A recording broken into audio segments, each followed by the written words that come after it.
spotted that. Oh, they tore Barcelona nothing. Balotelli, Aguero. Magnificent. You are watching possibly the greatest footballer ever at the absolute peak of his powers. Champions again, Liverpool. The kings of the King's Road are now the kings of European football. Chelsea have won the Champions League. Hi guys, welcome back to Rumour Ramblings, the best place for all things football news. I'm Tom. And I'm Fred. And we're here today to bring you all of the most juicy gossip and rumours from the football grapevine. Let's go. So, what's in the news today, Fred? Well, so we're going to start with the obvious news of Ten Hag now being officially announced as the new Manchester United manager. With this, you can imagine quite a hefty rebuild because I think they sit 6th in the league at the moment, with Arsenal still having 2 games on them. I believe, I could be wrong there. No, I believe that's correct. I do believe that's correct, yeah. No, they got their man United. I wasn't sure they would, to be honest. I knew they wanted him. I wasn't sure if he'd have actually wanted to go there or not. He obviously did.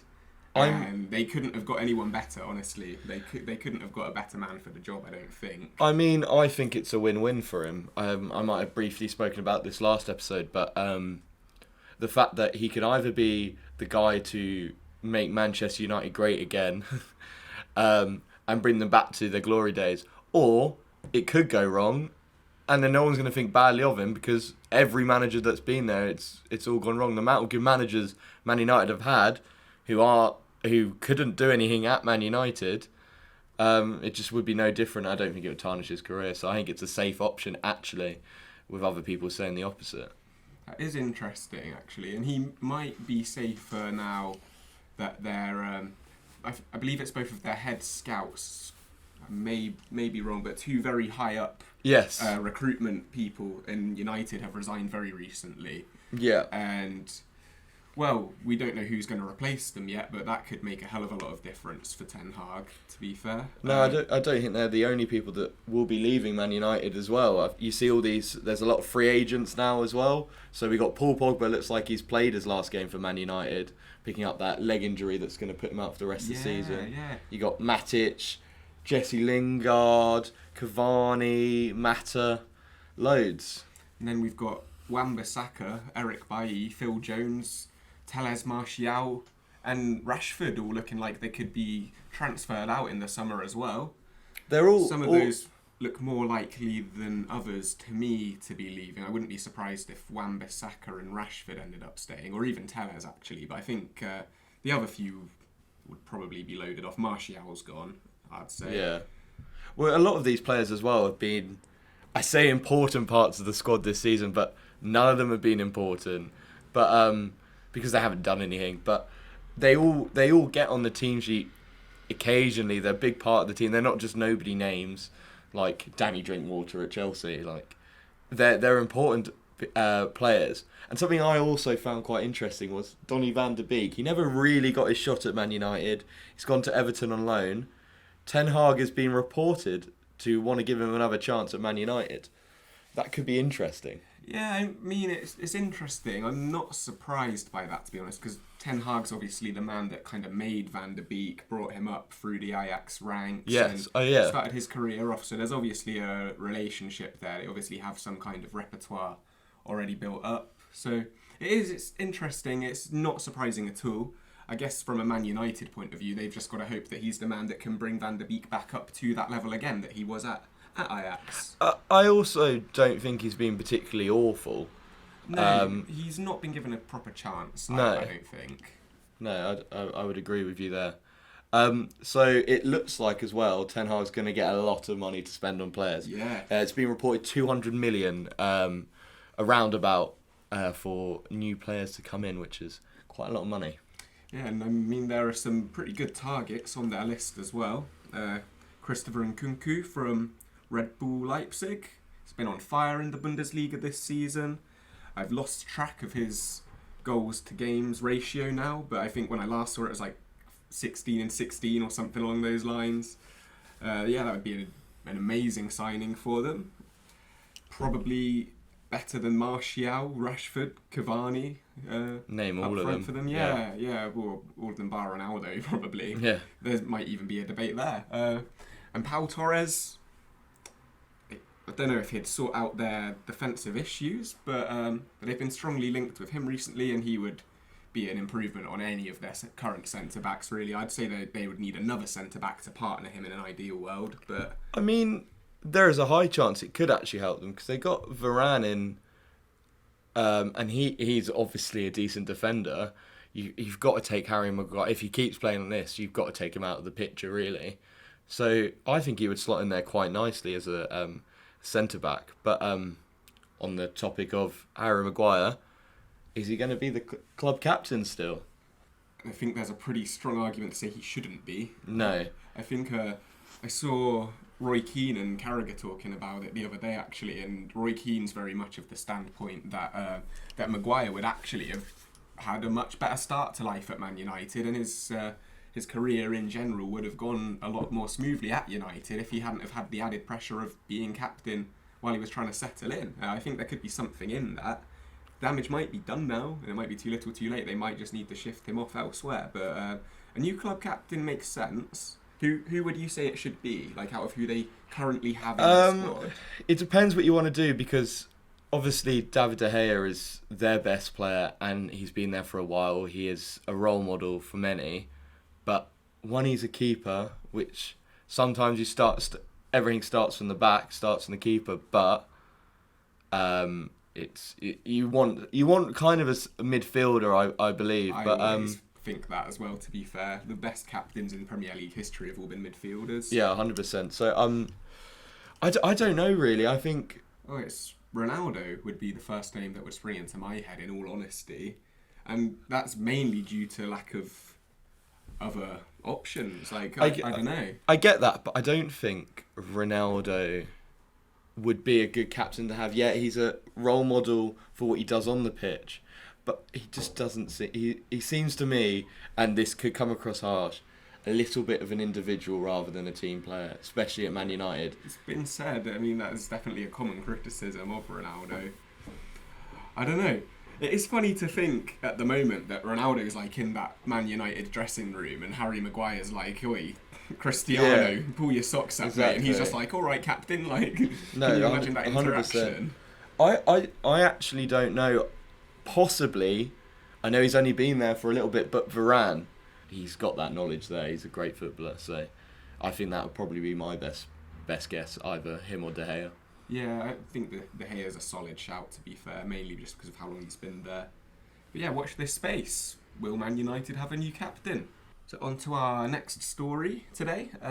It looks like Manchester City have become odds-on favourites to sign Norwegian striker Erling Haaland in the summer. They're looking to make him the most well-paid player in the Premier League, apparently offering him around £500,000 a week to go to Manchester. And reports are saying that they've already agreed terms with Borussia Dortmund. So that could be Haaland's decision made, potentially. Yeah. I think if that can happen, brilliant signing for Man City for player profile wise and what you get from Haaland. Now, obviously the issues that come with his agent, Mino Raiola. That's the one. Yeah. Just for the fact of the problems it brings. But also I can very easily see the best example of PSG going, oh, you want 500,000? I'll give you 700,000. And then obviously money talks. He'll probably go then to PSG, but I don't know. I think it's a good signing, but it's going to cause some issues as well outside of his performances. It could do. It definitely could do. And it would be, I think Mino Raiola players are usually the sort of players that won't necessarily kick up a fuss. But if things do kind of start going a bit wrong on the pitch or off the pitch in the dressing room, he will start kicking up a fuss for sure. Like Pogba's the perfect example, really. But I don't think he will also stay at City for too long. I can't see Haaland being a player that's going to settle at City, I think maybe 2 or 3 seasons, and they sell him off again. Hopefully, as for them, a better asset than he was when he came in. Yeah, I mean, the man's really, really might be a bit of a romantic opinion, but the man's made for Madrid or Barca, really. Like, I think that's where he will end up within the next 5 years, one of those two clubs, and really establish himself as a proper legend of the game. And also, the main bulk of money agents get is from when they sell their asset or sell their player. So you can kind of see Haaland maybe being tossed around all the big clubs for a little bit, just racking in that money. Yeah, but that would be very Raiola. On the topic of strikers, Newcastle want Brentford striker Ivan Toney, who's got 12 goals in his first season in the Premier League. That would be a really good signing for Newcastle, to be fair. He obviously tore it up in the Championship last season as well. Just having his record broken by Mitrovic this season, actually, I believe. But yeah, I mean, I think Brentford should try and hold on to him if they can, just because they are probably staying up. They've got they've got Christian Eriksen, I can't think who else, but they have a decent squad, you know, and they could build on it. They could try and build on it if they can keep hold of him. It would be hard to keep him. I honestly don't think they can. I think they need to cash in on their asset. He clearly, it's no secret that he doesn't see Brentford as a top tier club. He's said many times that or at least hinted at the fact that he doesn't want to be there. Professional footballer. You're a footballer? Yeah. What's your name? Ivan Toney. Where you play? No excitement. Thank you very much. Pleasure. I think going to Newcastle is a great option for Ivan Toney. It's very much a project. I don't think they'll be pushing for the league next year. I think they'll be top half of the table, though, maybe even challenging or be in between Arsenal and Spurs and West Ham and all that lot. But I don't think they'll be challenging, but they will eventually. There's no doubt that Newcastle will eventually be challenging for the league. The amount of money they got at their disposal, I think Ivan Toney, a youngish striker, I think he's 25 years old. I could be wrong there. Possibly younger. Coming in to a team that's building, getting better. I see it's probably the best move for him, unless Arsenal or someone like that go in for him, and then potentially that might be better suited there. I don't know. I think it's the right option for Ivan Toney, and Brentford could get around 30 million probably for him. Yeah, for sure. And Newcastle will pay it. One thing I will say though, on probably any rumours around Newcastle at the moment, is they are to be taken with a little pinch of salt, just because this always happens. Obviously, when a team gets bought out in the way that Newcastle did, they're going to be linked with everyone, and any player that's not quite Neymar level that wants away from their club in any way is going to be linked with Newcastle for the next year or two. So take it with a little pinch of salt, but it could be a really good transfer. With also looking at the transfers and news and stuff, their first option was Darwin Núñez, who's been linked with a lot of clubs. I think Man United, Chelsea, Liverpool been linked with him. Yeah, Klopp been linked with him. Yeah, Klopp spoke highly about him. I think that we've pretty much said we're not going to spend the money on a player like that effectively. You don't really need him. No, we don't. We've got so many attackers. I mean, if Salah were to go, it would be a slightly different story. No, I really want him at Chelsea, I'm not going to lie. I think we need to stop looking at these massive profile players. And yeah, he is a profile, but it hasn't worked with strikers. We just need... We need someone there. We got Brozier coming through, potentially, but he's not ready to start for Chelsea. But that's a whole other story in itself. But the reason that they feel they're out the race of Darwin Núñez is because they don't have Champions League football, and that's something to look for when Newcastle are linked with all these players. Players that are already playing in the Champions League are probably not going to move to a club that aren't in the Champions League or aren't even near the Champions League at the moment. So that's also something to look out for when looking at reports. Yeah, absolutely. And that is the other thing with Darwin Núñez. Unlike Ivan Toney, probably, he will have his pick of all the clubs, not in the same level that Haaland does, but then again, maybe within the next year, he will have those options. Núñez could go to a Liverpool, City, Madrid, Bayern even, potentially. So I would honestly, I'd be shocked if Newcastle ended up with the Uruguayan Dynamo. But what to remember is, don't get too caught up on the hype. He sounds brilliant, don't get me wrong, but this is his breakout season. Our next story today, the Sun are reporting that Leeds star Rafinha has hinted at a move to Paris Saint-Germain after hanging out with Neymar recently. Yeah, so, I mean, it is very much speculation, but it's very obvious that Rafinha is not going to be, he's not going to be a Leeds player. But it was almost guaranteed. I think I read somewhere that he was pretty much gone to Barcelona. He'd already agreed personal terms and everything, so it looked very likely. I mean, they play together for Brazil. They're probably friends. Well, I mean, they were hanging out over the Easter weekend in Paris, so there's definitely some kind of bond there. I mean, I can see it happening. Obviously, Rafinha is a very good player, and PSG do like expensive, good players. But yeah, I don't know how much to read into this. Really, he went to go see his friends play football. That's what I'm seeing here, and also I'm also seeing reports from the Sun, which I don't know. I can see it happening, but I don't think this is any evidence towards it happening. No, I think Barcelona probably would be a more likely option for him, to be fair. And that'd be a more exciting option as well. I'd much prefer to see him ripping it up in La Liga, than playing in and not winning anything. Well, not winning any Champions Leagues or anything. It's more of a challenge as well, right? To play in La Liga than it is to play in Ligue 1. Would test his skills a little bit more, I think. And from how he's been playing in the Prem the last couple of seasons, I think he should be up for the challenge as well. So. No, I think... You know what, actually? I wouldn't mind seeing him stay in the Premier League, though. No, I wonder who he would go to. Who would need him in the Prem? Man United. True, yeah, very true. Arsenal. Chelsea would take him, 100%. Arsenal, yeah. Chelsea would take anyone, though, wouldn't they? Really?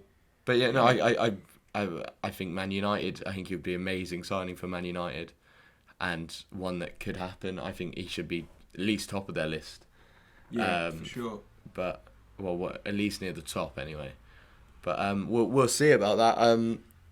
Barcelona or if I was a neutral, Man United. So they're the two that I would want to see him at. I don't really want to see him at PSG. I think he's another player that's going for money and not really challenging himself.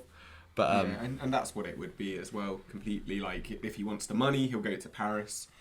If he wants the challenge, he'll go to Barcelona. Yeah. So from one Brazilian winger to another now, and it looks like that if Villa want to sign Felipe Coutinho, Barca would have to cut their asking price, as they have currently given Villa a loan-to-buy option of 33 million. But Villa think that they could be able to get him for half of that price.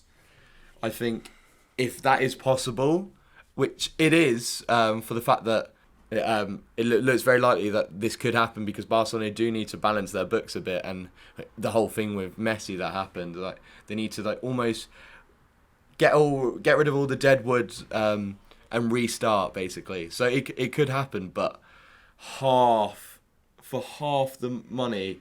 Maybe take off 5 mil or 10 mil, but Coutinho even for 33 million, that's a great deal. I'd say that's a bargain. I mean, if Stevie G can manage to wrangle what was once £100 million player for 15 million, and that's a £100 million player that still shows some signs of the skill that gave him that price tag in the first place, that would be incredible business. Yeah, I understand that Villa are almost taking advantage of a situation they know Barcelona are in, but I feel if Barcelona don't budge on it, they will just pay the 33 million. Just look down the side of your sofa. I'm sure you can find a couple more million somewhere.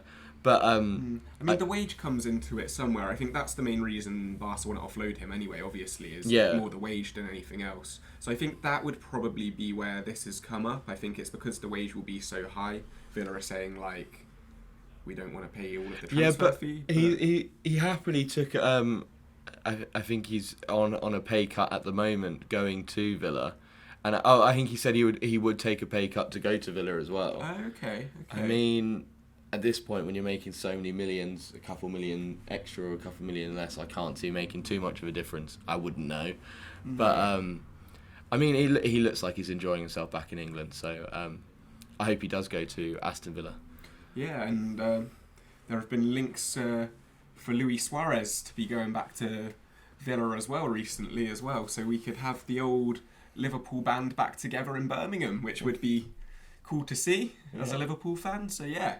And the likelihood of Villa winning the league is very low, so that it would be familiar ground for them as well. So. Well, yeah, there is that. Hopefully no one will slip up. So that has been Rumour Ramblings, episode 5. Thanks for watching, guys. I hope you've enjoyed it. Hope you've learnt something. And let us know what you think about all of the latest football rumours in the comments below. Will Ten Hag find success for Man United? Is Haaland on his way to City? Let us know what you think down below. Make sure you follow us on all our socials. So we've got Instagram, Facebook, Twitter, and TikTok.